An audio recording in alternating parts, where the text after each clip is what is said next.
Donc, on est dimanche, le 8 juin. Pas le 8 février, le 8 juin 2025. Donc, c'est le psaume 23. On est rendu à notre 6e partie du psaume 23. Je mets le psaume 23, verset 3 à l'écran. Il restaure mon âme. Dieu, le bon berger, Jésus. Il me conduit dans les sentiers de la justice à cause de son nom. Si les brebis n'étaient pas dirigées par un berger, elles brouteraient tout le temps à la même place, jusqu'à ruiner le pâturage. Et en plus, elles pollueraient le champ avec leur numéro 2 pour corrompre le champ avec des maladies, des parasites. Donc, un troupeau de brebis laissé à lui-même peut faire des grands ravages dans le champ. Donc, le berger doit garder son troupeau continuellement en mouvement, en le déplaçant, et presque de jour en jour.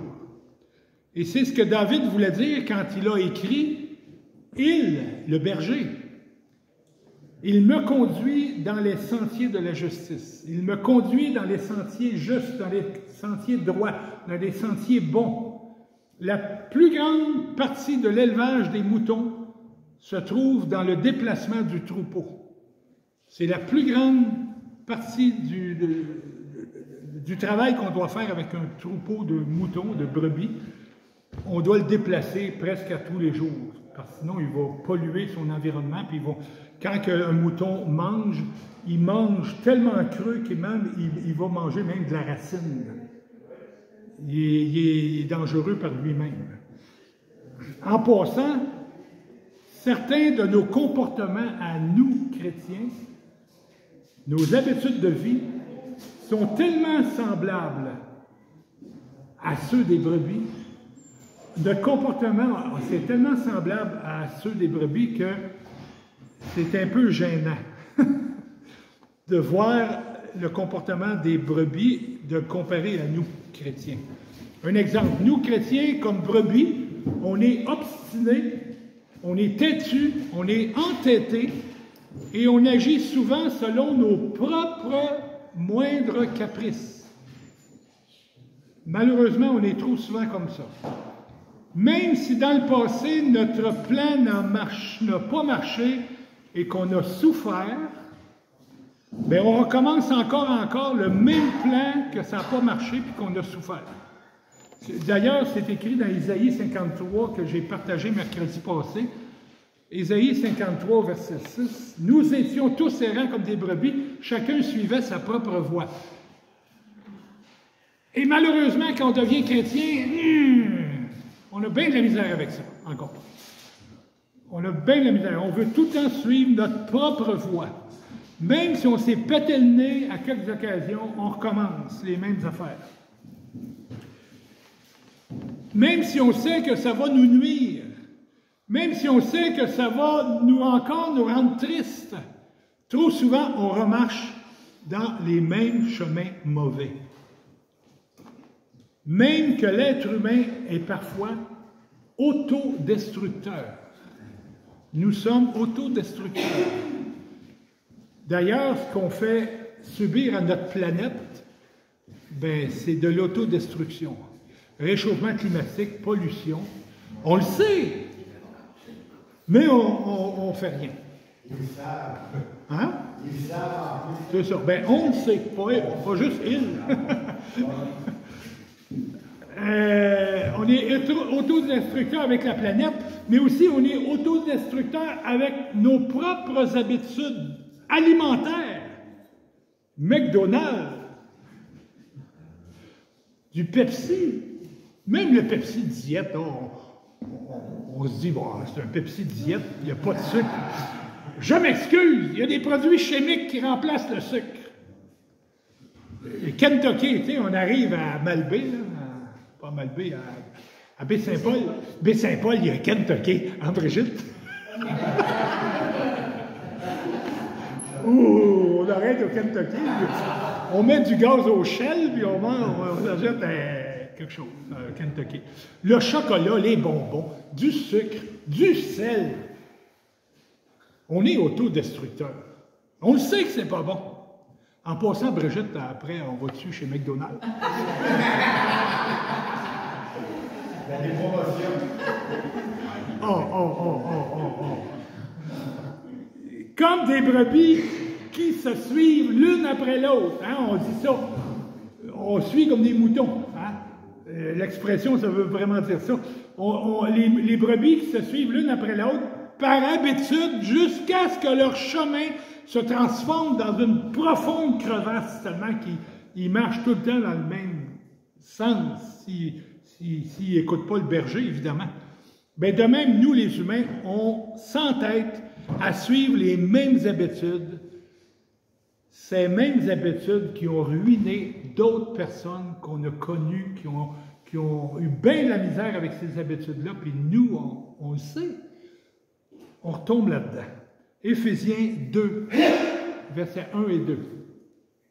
L'apôtre Paul dit, « Pour vous, vous étiez morts par vos fautes et par vos péchés, dans lesquels vous marchiez autrefois, avant d'être chrétien, selon le cours de ce monde. » Le cours de ce monde, c'est la philosophie du monde qui nous emmène dans un chemin qui n'est pas le chemin du bon berger. Les humains ne suivent pas. Les humains se suivent dans leurs habitudes de vie et ils se suivent dans leurs habitudes même spirituelles.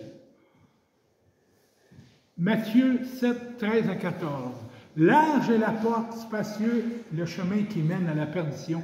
Il y en a beaucoup qui entrent par là. Tout ce qui n'est pas de Dieu, il y en a beaucoup qui entrent par là. Mais étroite est la porte et resserré le chemin qui mène à la vie, et il y en a peu qui le trouvent. Pourquoi? Parce que nous, les humains, on suit les mêmes habitudes spirituelles de tout le monde. Tout le monde est dans l'erreur, ben oui, on embarque dans l'erreur. S'il y a une porte et un chemin qui mènent à la perdition, pourquoi beaucoup entrent par là?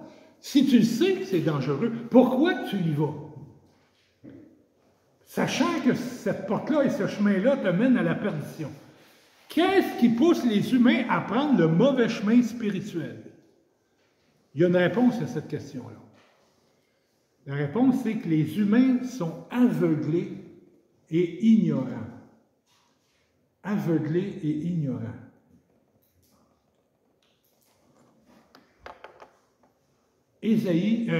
Éphésiens 4, 17 à 18. C'est écrit, « Voici donc ce que je dis, c'est l'apôtre Paul, et ce que j'atteste dans le Seigneur, c'est que vous ne devez plus marcher comme les païens, c'est-à-dire les gens pas sauvés, qui marchent selon la vanité de leur intelligence.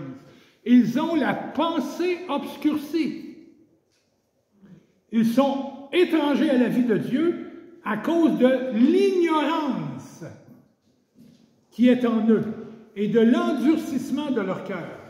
Il y a un phénomène qui se passe depuis Adam et Ève. Un phénomène d'obscurcissement, d'endurcissement, d'ignorance, de pensée obscurcie. Et ça, c'est pour tous les humains sur la planète. Et c'est le cas des Juifs, dit l'apôtre Paul, dans 2 Corinthiens 3, 14 à 16. Mais ils se sont endurcis dans leurs pensées. En parlant des Juifs, surtout dans l'Ancien Testament. Car jusqu'à ce jour, quand ils font la lecture de l'Ancien Testament, c'est la parole de Dieu qui leur a été révélée. Lorsqu'ils font la lecture de l'Ancien Testament, le même voile demeure. Le même voile demeure. J'ai un voile ici.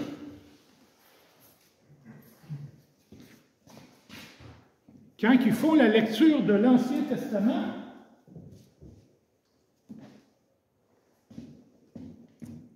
c'est ça qui se passe. Le même voile demeure. il n'est pas enlevé parce qu'il ne disparaît qu'en Christ. Il faut que tu crois à Jésus qui est mort pour tes péchés, et quand tu crois à ça, le voile, il disparaît. Parce que tout le monde est voilé sur la planète. Jusqu'à ce jour, quand on lit Moïse dans l'Ancien Testament, il y a un voile sur leur cœur. Mais lorsqu'on se retourne vers le Seigneur, vers Jésus, le voile est enlevé. Et aussi ce verset, 2 Corinthiens 4, 3 et 4, « Si notre évangile est encore voilé, il est voilé pour ceux qui périssent. » Combien de fois j'ai prêché l'Évangile à des compagnons de travail, à des voisins, à bien du monde. Et combien de fois que je me suis aperçu qu'il y avait un voile devant leurs yeux, devant leur cœur. Il est voilé pour ceux qui périssent, l'Évangile. Pour les incrédules dont le Dieu de ce siècle a aveuglé les pensées, afin qu'ils ne voient pas resplendir le glorieux évangile du Christ qui est l'image de Dieu. Est-ce qu'il y a un voile sur ton cœur? Est-ce qu'il y a un voile sur ton cœur qui t'empêche de vivre, de vibrer pour Jésus? Qui t'empêche de voir resplendir le glorieux évangile du Christ qui est l'image de Dieu? Est-ce que présentement, il y a un voile sur ton cœur qui n'est pas encore parti? Est-ce que tu ressens que Jésus vit en toi? Est-ce que tu peux dire ça? Oui, je ressens que Jésus vit en moi. Ou bien, est-ce que tu ressens rien? Peut-être que tu ressens rien. Tu ne ressens pas que Jésus vit en toi. C'est malheureux. Aimerais-tu que Jésus enlève ce voile que tu as, qui t'empêche de voir la vie éternelle, de voir le pardon des péchés? Implore-le pour qu'il enlève ce voile. Implore-le, c'est-à-dire Matthieu 7, versets 7 et 8. Demandez et l'on vous donnera, cherchez et vous trouverez, frappez et l'on vous ouvrira. Ça, c'est ce qu'il faut faire pour que notre voile soit enlevé de nous, si un voile. Car quiconque demande reçoit, celui qui cherche trouve, et l'on ouvrira à celui qui frappe. Et on pourra même dire, et le voile sera enlevé. Tous ceux qui ont ce voile sur leur cœur s'imaginent être corrects dans la vie. Oh, la vie va bien, c'est correct. Mon chemin est bon. Mais ils se dirigent directement vers la mort. Dans les Proverbes 14-12, telle voie paraît droite devant un homme, mais à la fin, c'est la voie de la mort. Mais le bon berger nous invite à le suivre tout de même. Jean 10, je suis venu afin que mes brebis aient la vie et qu'elle l'ait en abondance. Pourquoi est-ce que les humains ne veulent pas suivre le bon berger? Pourquoi est-ce que les humains préfèrent plutôt se tourner vers une religion, vers un homme? Toutes les religions, c'est de la scrap. Peu importe la religion, même la nôtre, c'est de la scrap. Tous les humains n'ont aucune valeur pour le salut de quelqu'un. Il n'y a que Jésus qui a de la valeur. On a pris le pain et la coupe. On est parti. On a pris le pain et la coupe. C'est ça qui a de la valeur. Pas Denis Maisonneuve, pas Monsieur le curé, pas l'autre, pas le pape, pas telle église, pas l'église Camato et Miat. Non! Le pain et la coupe, c'est-à-dire Jésus-Christ, il est mort crucifié à la croix. Lui, c'est le seul qui pouvait faire ça. D'ailleurs, à cette époque, il y avait des centaines de crucifixions. Les Romains crucifiaient beaucoup de gens. Mais Jésus, c'est le seul qui a pu aller à la crucifixion dans le but d'enlever nos péchés. Il n'y a personne d'autre qui peut enlever nos péchés. Personne Surtout pas moi, franchement. Il n'y a que Jésus qui peut enlever les péchés. Et la coupe, c'est-à-dire le sang de Jésus a coulé à la croix. Le sang enlève les péchés de notre cœur corrompu. Pourquoi est-ce que les humains ne veulent pas suivre le bon berger? Pourquoi est-ce que les humains ne veulent pas être conduits dans les sentiers de la justice, comme dit le psaume 23? La brebis têtue, orgueilleuse, qui persiste à suivre toujours le même sentier et brouter tout le temps le même pâturage pollué, deviendra une brebis maigre, malade et sur une terre aride.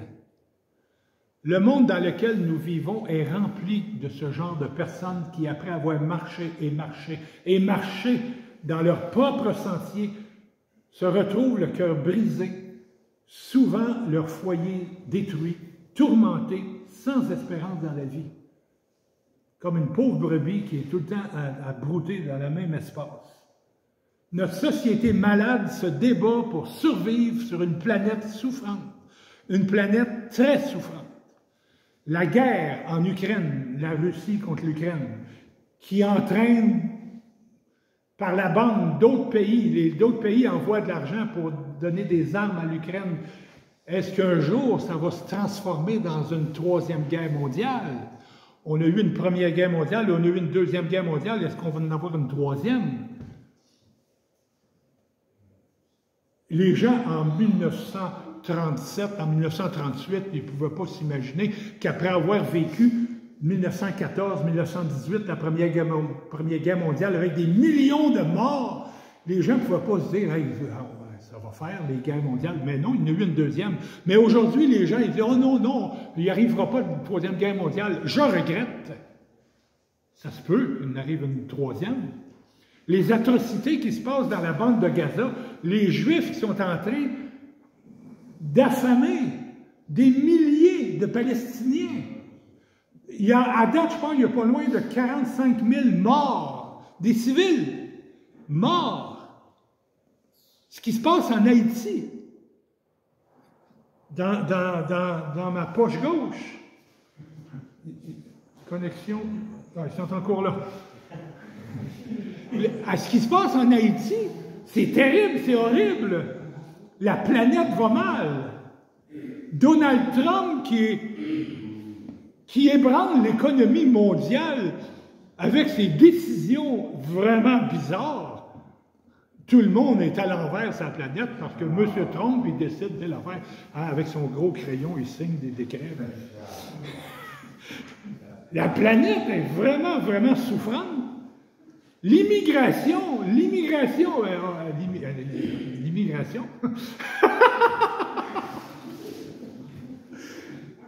qui bouleverse la société au Québec. J'étais petit gars, moi, là, puis j'en ai parlé à Issa tout à l'heure. J'ai dit, dans l'école, il y avait des centaines d'élèves, là. Il y avait peut-être un noir dans toute l'école. Puis quand il y avait, sur ma rue, chez nous, là, on allait à la messe tous les dimanches, puis on marchait 1000 à pied. Ça use les souliers. On marchait 1000 à pied pour aller jusqu'à l'église catholique pour aller à la messe. Puis on était obligés. Puis il y avait une maison, rendue aux 3/4 du parcours, il y avait une maison à gauche, je me rappelle encore. Le papa était jamaïcain, je pense, et la maman était de Drummondville, une maman québécoise. Il y avait de la musique dans cette maison-là. C'était tous des musiciens. Et les enfants avaient passé aux jeunes talents catholiques. Tu te rappelles peut-être de ça? Lise, à la télévision, les jeunes talents catholiques. C'était un genre de télé-réalité des années 60 où des gens allaient chanter ou jouer de la musique. Mais cette famille-là, ils passaient à la télévision. Tu te rappelles, Brigitte? Puis on avait des amis de cette famille-là à l'école avec nous. Mais c'est extrêmement rare, l'immigration, à cette époque-là. Aujourd'hui, Montréal est rendu une ville du monde. Tu vas dans n'importe quelle église chrétienne à Montréal aujourd'hui, c'est plein d'Haïtiens, d'Africains, d'Asiatiques. C'est vraiment, vraiment nouveau, et ça déstabilise les vieux Québécois. Qu'est-ce que c'est ça? Mais, justement, l'immigration, ça bouleverse non pas le confort des Québécois, mais de tout le monde sur la planète. La violence dans les villes, les itinérants dans les villes, c'est un problème, grand problème. Les feux de forêt, il y a des feux là, en Alberta, là, puis on sent l'odeur même ici. Les hivers qui sont doux, les canicules à répétition l'été, les suicides au Québec, à chaque jour, parmi les Québécois, il y a 3 suicides par jour. Matin, midi, soir. 3 suicides par jour. Chez les Autochtones, c'est encore pire. Aux États-Unis, j'ai vu les statistiques sur Internet. Wow! Aux États-Unis, par jour, il y a 135 suicides par jour. Ça va mal à quelque part. Ça va mal à quelque part. Au lieu de cette confusion mondiale de détresse sociale, le bon berger lance un appel particulier, presque illogique. On regarde ça du côté humain. On dit, ah non, non, non, ça ne peut pas marcher ce que Jésus nous propose. Je cite souvent ce verset-là, je le remets à l'écran, Marc 8, 34. Si quelqu'un veut venir après moi, dit Jésus, qu'il renonce à lui-même, qu'il se charge de sa croix et qu'il me suive. Ça nous paraît illogique.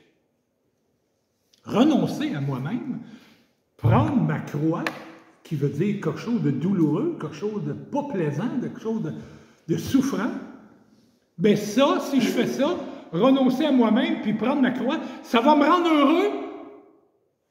Je vais être en paix dans ma vie.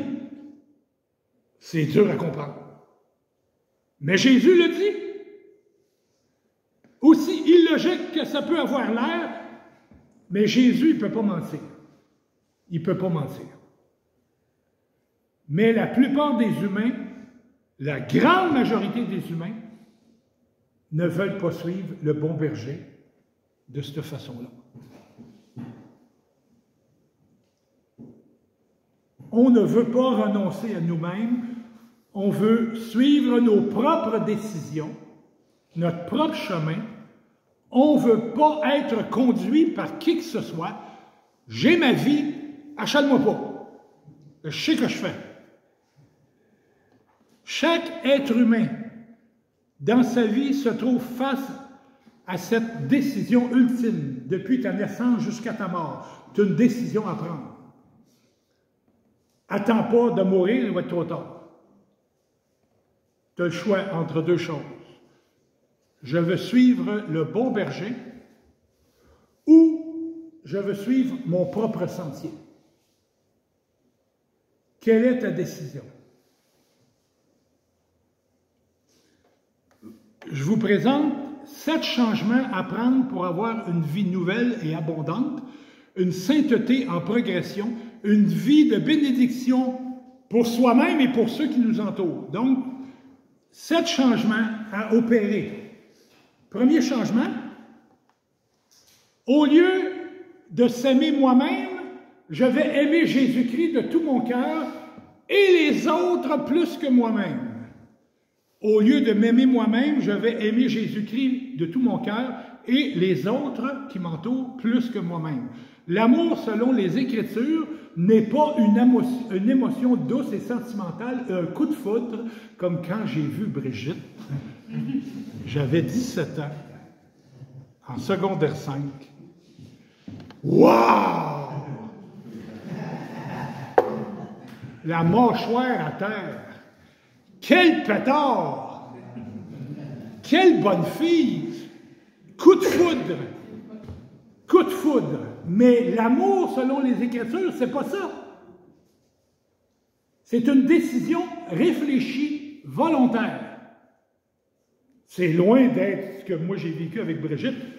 Après les mois qui ont suivi, les années qui ont suivi, là, j'ai réfléchi un peu plus, mais je me suis quand même rendu compte que oui, ça valait le coup.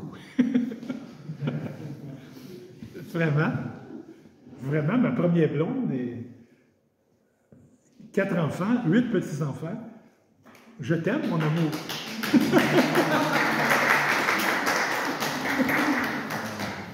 Mais c'est une décision, l'amour dans les Écritures, c'est une décision réfléchie et volontaire.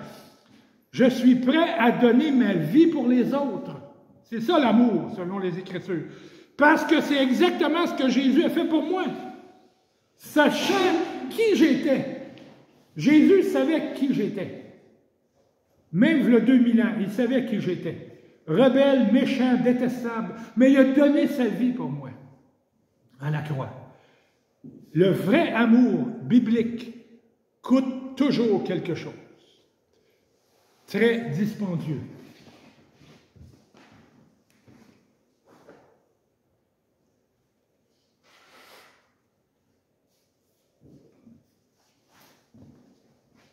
Le vrai amour coûte toujours quelque chose de très dispendieux. Deuxième changement à prendre pour avoir une vie nouvelle, abondante, une sainteté en progression, une vie de bénédiction pour soi-même et pour ceux qui m'entourent, au lieu d'être participant au milieu de la foule, je veux m'éloigner de la foule, m'en séparer, sortir de la foule, de la philosophie du monde. Depuis qu'on est jeune, tout le monde, depuis qu'on est jeune, on désire faire partie du groupe. On ne veut pas être différent des autres, à l'école surtout. On veut être comme les autres, on veut être dans la gang, on ne veut pas être rejeté par les autres. Mais appartenir à Jésus-Christ, c'est être différent des autres. Être à contre-courant, comme le saumon. Avoir une autre façon de réfléchir que la foule. Une autre façon d'agir que la foule. Et, inévitablement, ça va nous attirer des critiques. On va faire rire de nous. On va peut-être se faire haïr. Et ça, c'est vraiment pas comme on voulait quand on était jeune. Et en plus d'être vu comme bizarre, Jésus nous a dit qu'on ne sera pas nombreux. On va être minoritaire. Je ne dis pas si sur Terre, sur les 8 milliards d'individus, mettons qu'on était, mettons, 5 milliards de chrétiens nés de nouveau. Hey, ça serait merveilleux. Non. Au Québec, il y a 0,8% de chrétiens. Quand je dis chrétiens, c'est des gens nés de nouveau, des gens qui ont cru à Jésus, morts pour leurs péchés. Bien, il n'y a même pas 1% au Québec de chrétiens. D'ailleurs, Jésus il dit dans Luc 12, 32, « Ne crains point, petit troupeau, c'est nous, petit troupeau, car votre Père a trouvé bon de vous donner le royaume. » On a lu tout à l'heure aussi le verset Matthieu 7, 13 et 14. « Large est la porte, spacieux le chemin qui mène à la perdition. » Il y en a beaucoup qui entrent par là. Tout le monde. Mais étroite est la porte et resserrée le chemin qui mène à la vie, et il y en a peu qui le trouvent. Et dans Apocalypse 20, verset 12, l'apôtre Jean est transporté dans la fin des temps. Et là, il voit des choses, des révélations extraordinaires. Il dit, « Et je vis les morts, les grands et les petits, debout devant le trône de Dieu. Des livres furent ouverts. » Des livres furent ouverts. Dans ces livres-là, c'est le nom, c'est un bottin de téléphone, autrement dit, c'est le nom de tous ceux qui n'ont pas cru en Jésus quand il était sur terre. Parce que là, ils sont rendus devant le trône de Dieu à la fin des temps. Tous ceux qui n'ont pas cru, leur nom est écrit dans des livres. Depuis Adam et Ève, imaginez le nombre de livres. Des millions de livres furent ouverts. Et un autre livre fut ouvert. Ça, c'est tous ceux qui ont cru à Jésus, morts pour leurs péchés. Je suis dans ce livre. Ouais!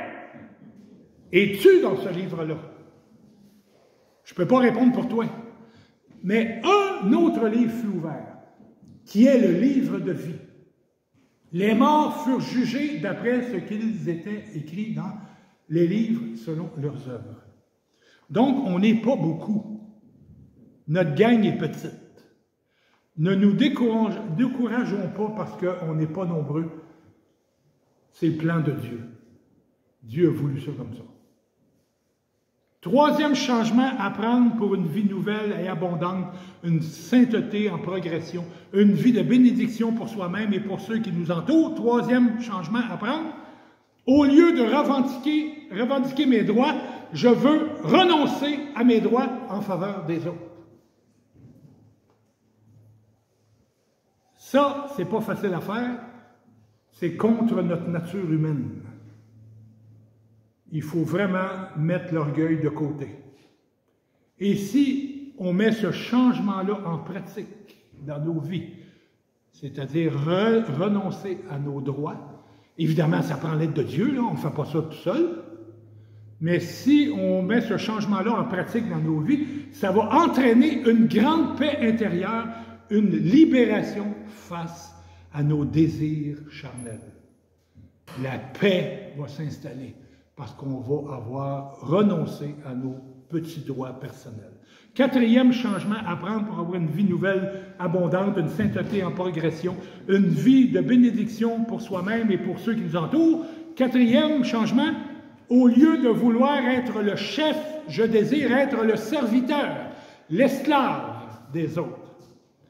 Quand le désir d'être le premier ou de prospérer par rapport aux autres fait place au simple désir de plaire à Dieu et aux frères et sœurs, les tensions dans ma vie disparaissent, les irritations dans ma vie disparaissent. Celui qui est prêt à remettre sa vie et ses désirs personnels entre les mains de son Sauveur trouve le repos dans de verts pâturages. Cinquième changement à prendre pour avoir une vie nouvelle en abondance, une sainteté en progression, une vie de bénédiction pour soi-même et pour ceux qui nous entourent. Cinquième changement, au lieu de toujours demander « Pourquoi les problèmes m'arrivent toujours? » Au lieu de toujours demander ça à Dieu, ben, je veux accepter chaque situation avec une attitude de confiance et de reconnaissance, peu importe la situation qui m'arrive. Si on croit réellement que notre vie est entre les mains de Dieu, chaque événement de ma vie, heureux ou tragique, sera considéré comme faisant partie du plan de Dieu. C'est dans le plan de Dieu, Seigneur, ce qui m'arrive. Merci. Je trouve ça tough, mais c'est dans ton plan. L'apôtre Paul a dit d'ailleurs dans Philippiens 1, 20 et 21. Mais maintenant, comme toujours, Christ sera exalté dans mon corps, avec une pleine assurance, soit par ma vie, soit par ma mort. Car pour moi, Christ est ma vie et la mort m'est un gain. Et dans Romains 14, 8, car si nous vivons pour le Seigneur. Et si nous mourrons pour le Seigneur. Soit que nous vivions, soit que nous mourions, nous sommes au Seigneur. Quand je suis persuadé que Dieu fait tout pour mon bien, je suis dans la paix et plein de force pour faire face aux pires épreuves qui arrivent dans ma vie. Sixième changement, apprendre pour une vie nouvelle et abondante, une sainteté en progression, une vie de bénédiction pour soi-même et pour ceux qui nous entourent. Le sixième changement, c'est au lieu d'exercer ma volonté, j'apprends à accepter les désirs de Dieu pour ma vie et à me réjouir de sa volonté pour ma vie.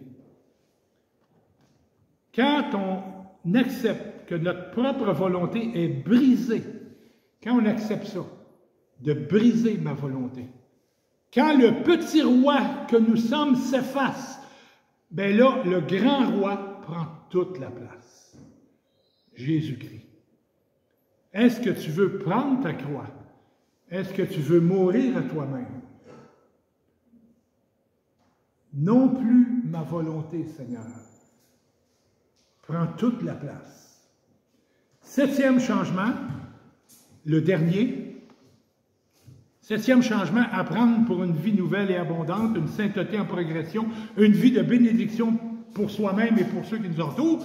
Bien, au lieu de choisir ma propre vie, je laisse le Christ prendre toute la place en moi. Si vous allez dire, ça ressemble beaucoup, oui, ça ressemble beaucoup, mais je le dis en d'autres mots. C'est-à-dire, je ne fais pas ce que moi j'aimerais faire, je ne fais ce qu'il me demande de faire. Je ne vais qu'où il veut que j'aille. Je ne dis ce qu'il me demande de dire. Je suis son disciple, son ambassadeur dans un pays étranger. Je ne suis pas chez nous, ici, sur cette terre. C'est pas chez nous. C'est la nouvelle terre qui m'appartient bientôt. La nouvelle Jérusalem, c'est là, mon pays. Mais pour l'instant, je suis ambassadeur pour mon roi, l'Éternel. Certains diront que c'est impossible à accomplir tout ça. Psaume 23, 3, « Il restaure mon âme, il me conduit dans les sentiers de la justice à cause de son nom. » À cause de son nom. Ce qui veut dire que c'est ça la volonté pour nos vies. C'est ça que Dieu veut faire dans nos vies. À cause de son nom, pour qu'il soit glorifié. Parce que si on marche par nos propres moyens, notre propre plan dans la vie, on n'honore pas Dieu. L'honneur revient à nous. Ça ne revient pas à Dieu. Philippiens 2, 13. Car c'est Dieu qui opère en vous le vouloir et le faire selon son dessein bienveillant. C'est sûr qu'on n'est pas capable de faire tout ça. Les 7 changements à prendre pour une vie nouvelle, agréable, une bénédiction pour soi-même et pour ceux qui nous entourent. Je les répète. Au lieu de s'aimer moi-même, je vais aimer Jésus-Christ de tout mon cœur et les autres plus que moi-même. Au lieu d'être participant au milieu de la foule, je veux m'éloigner de la foule, m'en séparer, sortir de la foule. Au lieu de revendiquer mes droits, je veux y renoncer en faveur des autres. Au lieu de vouloir être le chef, je désire être le serviteur. Au lieu de toujours demander pourquoi ça m'arrive, je vais accepter chaque situation avec une attitude de confiance et de reconnaissance. Au lieu d'exercer ma volonté, j'apprends à accepter les désirs de Dieu pour ma vie et à me réjouir de sa volonté pour ma vie. Et au lieu de choisir ma propre vie, je laisse le Christ prendre toute la place en moi. Chers frères et sœurs, brebis du bon berger, je m'inclus là-dedans. Chers nous tous, rappelons-nous que notre bon berger sait quoi faire pour prendre soin de nous. Il sait quoi faire. Suivons les bons soins de notre berger et arrêtons de lui dire comment faire. Arrêtons ça. Il doit nous regarder du haut de son ciel et dire « Hey! Hey! Arrêtons de lui dire comment faire. » Dimanche prochain, on a l'Église de Rosemont avec nous et que Dieu bénisse notre semaine. Je vais terminer en priant.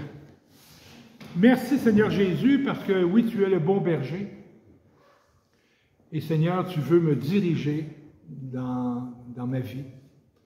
Je te demande pardon, Seigneur, que trop souvent, je te repousse. Aussi fou que ça peut être, je te repousse pour suivre ma propre vie. Pardon, Seigneur. Et Seigneur, on te demande ensemble de nous aider à toujours progresser vers ta volonté à toi, à te suivre, toi le bon berger. Merci Seigneur de nous aider. Merci parce que tu es le bon berger. Peu importe ce qu'on pourrait même en conclure ou en penser. Tu es le bon berger. Dirige-nous, Seigneur, dans nos vies. Chacun de nous. Merci, Jésus. Amen. Amen.